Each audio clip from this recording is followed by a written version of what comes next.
할렐루야. 오늘도 새벽에 만난 하나님 오신 여러분들을 우리 예수님의 이름으로 환영하고 축복합니다. 기도하겠습니다. 하나님, 좋은 아침입니다. 감사합니다. 하나님의 말씀으로 하루를 시작합니다. 하나님의 말씀은 살아있고 또 운동력이 있고 또 능력이 있고 우리를 변화시키는 그 말씀임을 믿습니다. 하나님, 우리에게 말씀 주실 때 순종할 마음 주시고 결단한 마음 허락하여 주시옵소서. 감사를 드리며 예수님의 이름으로 기도합니다. 아멘. 우리에게 주신 하나님의 말씀입니다. 출애굽기 4장입니다. 1절에서 4절까지의 말씀을 같이 보겠습니다. 출애굽기 4장 1절에서 4절입니다. 모세가 대답하여 이르되 그러나 그들이 나를 믿지 아니하며 내 말을 듣지 아니하고 이르기를 여호와께서 내게 나타나지 아니하셨다 하리이다. 여호와께서 그에게 이르시되 내 손에 있는 것이 무엇이냐? 그가 이르되 지팡이니이다. 여호와께서 이르시되 그것을 땅에 던지라 하시매 곧 땅에 던지니 그것이 뱀이 된지라. 모세가 뱀 앞에서 피하매 여호와께서 모세에게 이르시되 내 손을 내밀어 그 꼬리를 잡으라. 그가 손을 내밀어 그것을 잡으니 그의 손에서 지팡이가 된지라. 아멘. 우리가 삶을 살면서 내 힘으로 내 능력으로 일이 척척 진행되면 염려하지 않습니다. 이런 것쯤은 루틴으로 내가 할 수 있지라고 일을 진행합니다. 많은 부분들이 그런 정도의 익숙한 일 환경입니다. 그런데 어느 때에는 내 힘을 넘어선 일들이 발생하고 눈에 보입니다. 아, 저건 내 능력으로 안 되는데. 그럼 긴장도 되고 겁도 나고, 그리고 내 능력으로 안 되는 크기가 너무 선명하게 크게 보이면 안 되겠다, 불가능하다, 이렇게 스스로 포기하고 자포자기할 때도 있을 겁니다. 그때는 나를 보고 그리고 또 그 내가 해야 될 일을 차례로 보니까 내가 해야 될 일은 내 능력을 훨씬 넘어선 일이고, 나를 보니까 나는 그 일을 하기에는 정말 부족하기 짝이 없다는 게 느껴지는 겁니다. 그러면 포기하든지 이제 우리가 거기서 손을 떼든지 할 수밖에 없는 상황 맞이할 겁니다. 그런데 하나님이 사람을 통해서 일하기를 원하신다는 것 우리는 알고 있습니다. 하나님이 사람을 통해 일하기 원하지 않으면 하나님이 다 일하시면 됩니다.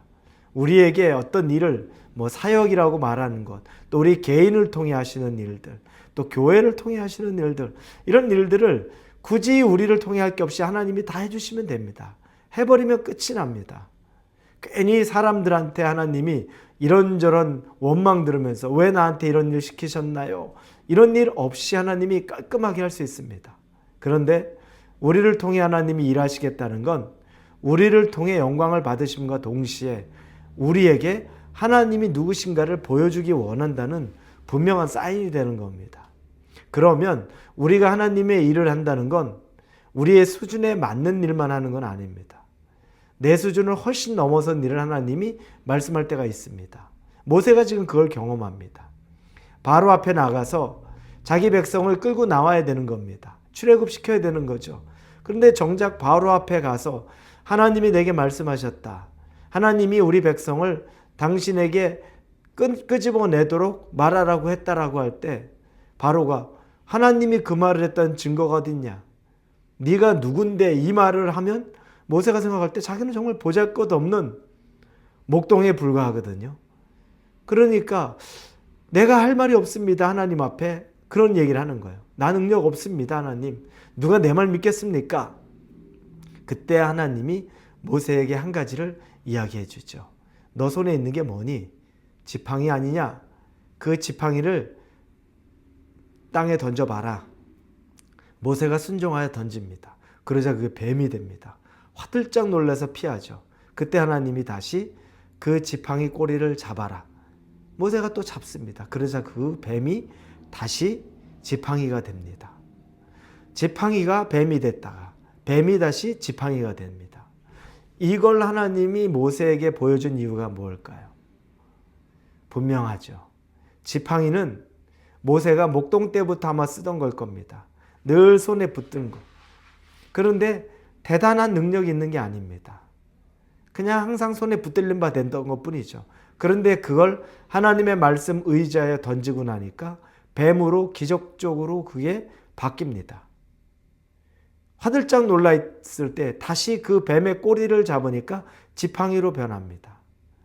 모세의 손에 붙들려 있는 지팡이는 아무 힘이 없지만 하나님의 말씀에 순종해서 오히려 던져진 지팡이는 뱀이 됩니다.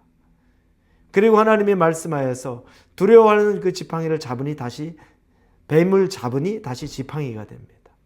여러분, 이건 지팡이, 그것은 내가 내 손에 있다고 생각한 지팡이는 언제든 하나님의 능력으로 뱀으로 바뀔 수 있는 것, 그런 것이라는 겁니다. 우리는 하나님의 손에 붙잡힌 바 된 지팡이일 수 있습니다. 내가 뭐가 있다고, 내가 뭘 할 수 있다고. 그런데 하나님이 우리를 통해서 뱀과 같이 변화시키고 다시 뱀에서 또 지팡이가 될 수도 있습니다. 이건 하나님의 주권에 모든 게 달려있다는 것을 말해주는 겁니다. 그러니 나를 던져라 라고 하면 나는 하나님의 말씀에 순종해서 던져지면 됩니다. 예하고 순종하면 되는 겁니다. 그리고 하나님이 하지 말아라 그러면 다시 스탑하면 되는 겁니다. 하나님의 주권에 붙잡히면 지팡이가 뱀이 되고 뱀이 다시 지팡이가 되는 겁니다. 여러분을 던져야 됩니다. 여러분의 힘을 믿고 있었다면 여러분의 힘을 의지하지 말고 그냥 하나님이 말씀하신 대로 여러분을 던지십시오. 반면에 여러분은 스스로 힘이 부족하다고 생각해서 부정적인 생각으로 저는 안 됩니다. 내가 뭘 그런 걸 합니까? 난 할 수 없습니다. 라고 생각할 때 여러분이 그냥 하나님의 말씀에 순종해서 여러분을 던져보십시오. 그러면 여러분은 부족하지만 하나님은 그 지팡이를 뱀으로 만드는 분이 하나님임을 경험합니다. 하나님이 할 수 없다라고 생각한 여러분의 생각도 던져버리십시오. 그러면 하나님이 할 수 있다는 것을 선명하게 보여줄 겁니다. 그래야 그 지팡이가 비로소 뱀이 됩니다. 그러니 우리에게 필요한 건 순종입니다. 하나님이 내 마음 안에 불신 넣어준 적이 없습니다. 사단과 마귀만 넣어준 겁니다. 여러분은 그 지팡이가 뱀이 되는 걸 목격하는, 그래서 여러분이 지팡이가 되어서 던져지면 되고, 또 때로는 여러분의 불신을 지팡이처럼 던져버리면 그 불신이 오히려 하나님의 역사하는 것을 볼 수 있는 귀한 간증이 될 겁니다. 얼마나 놀랍습니까? 하나님은 이걸 보여주는 겁니다. 내 능력을 의지하지 말고 또 네가 능력 없다고 두려워하지도 마라. 이 모든 일의 주관자는 내가 될 것이고 너는 내 손에 붙잡힌 바 된 지팡이다 라는 걸 꼭 기억하시고 하나님의 은혜 가운데 여러분이 또 매여 있을 수 있기를 예수님의 이름으로 축원합니다. 기도하겠습니다. 하나님 감사합니다. 우리는 보잘것없는 지팡이에 불과합니다. 그러나 던지라고 하면 우리 자신을 던져버리면 기적처럼 뱀이 됩니다. 그리고 하나님이 또 그 뱀을 다시 지팡이로 만드는 것도 하나님의 능력입니다. 오직 하나님의 능력에만 붙잡혀 살게 하여 주시고 우리의 불신과 또 우리의 부정적인 생각들은 다 던져버리고 또 우리는 할 수 없다라고 하는 무능력한 생각들도 던져버릴 수 있게 하여 주옵소서. 예수님의 이름으로 기도합니다. 아멘.